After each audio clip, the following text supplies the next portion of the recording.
this morning I was sitting down and I'm like, you know what? I stink. Why do I stink at bowling? I don't understand what's going on. I used to be pretty good at this game. And all of a sudden I'm running into these issues with pin carry, especially late in the day. Can't seem to get my ball through the front part of the lane as well as I previously did. And I can't figure out what's going on. So I started thinking, like, what was it, that I visualized? What was I seeing before when I was having so much success? I'm like, my layouts haven't changed much. I'm pretty much used the same layouts. Why has it changed? But I'm like, well, my positive axis has changed quite a bit, so I guess essentially my layouts have changed. So recently, when I did bowl well, what did I have success with? And I started thinking about it. Well, I won this tournament. The pin, it was a real tall pin. I won this tournament. It was a real tall pin.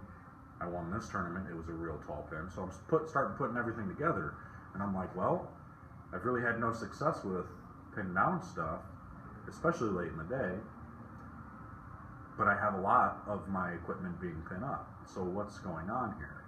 The one ball I had a whole lot of success with that gave me basically the entire lane on every pattern I bowled on was the Swerve FX, and it was a real tall pin, about 3.5 inches above my fingers, and I could bowl on any pattern and it would give me a decent look.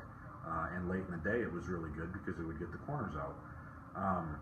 So I don't understand, and I didn't drill another one like that for some stupid reason. I really don't know why I did it.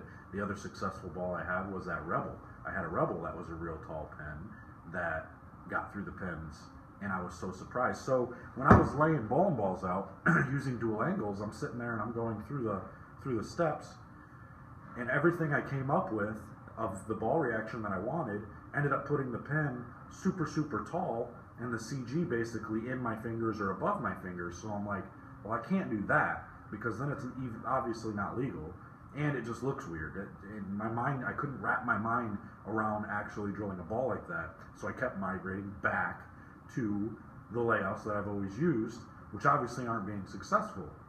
And now it makes sense because essentially I'm using nothing but pin down layouts because of how high my axis has gotten now and how short it's gotten.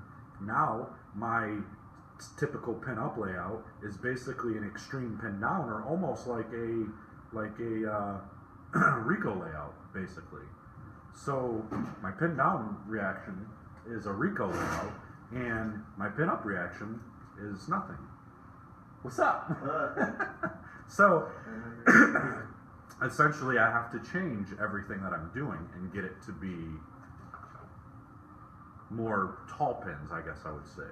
So I'm going to lay a few balls out, I'll show you what I've got, and we'll see what we've got later on tonight.